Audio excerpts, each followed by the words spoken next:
కామారెడ్డి సభలో మన ముఖ్యమంత్రి రేవంత్ రెడ్డి గారు మా కాంగ్రెస్ పార్టీ గారిని మీరు అధికారం ఇస్తే మేము 42% బీసీ రిజర్వేషన్ పెడతామని చెప్పాడు ఆయన. అలా తీర్మానం చేశారు. కాబట్టి రేవంత్ రెడ్డి గారు దయించి రేపు వచ్చే ఈ స్థానిక సంస్థల ఎన్నికల్లో 42% రిజర్వేషన్ అనేది మీరు ఇంప్లిమెంట్ చేయాలి. మీరు ఇచ్చిన మాట ఆడి తప్పొద్దు.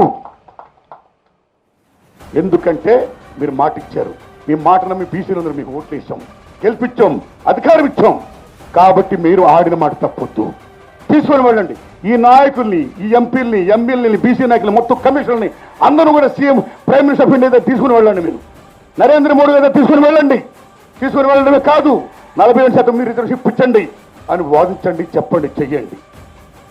అలా చేస్తున్నాడు. నిజంగా వాడు ఇవ్వాలి. అప్పుడు ఇవ్వకపోతే రాజీనామా చేయండి సార్. రాజీనామా చేయండి. అదో అధికారం వద్దు, మాకేమొద్దు. ఎవరైతే తెలంగాణ వాదం మీద, ఎవరైతే బీసీల వాదం మీద ఎమ్మెల్యేలు, ఎంపీలు అయ్యారో అందరూ కూడా రాజీనామా చేసి సాధించండి అనుకున్నది. లేదా మేము అలా కాదు, మేము ఎన్నికలు నిర్వహిస్తుంటే మీరందరూ బాయ్కాట్ చేయండి, ఎన్నికలు బహిష్కరించండి. We don't want these sort of ఎన్నికలు. మాకు మా హక్కులు కావాలి. మాకు మా 42% రిజర్వేషన్ కావాలి.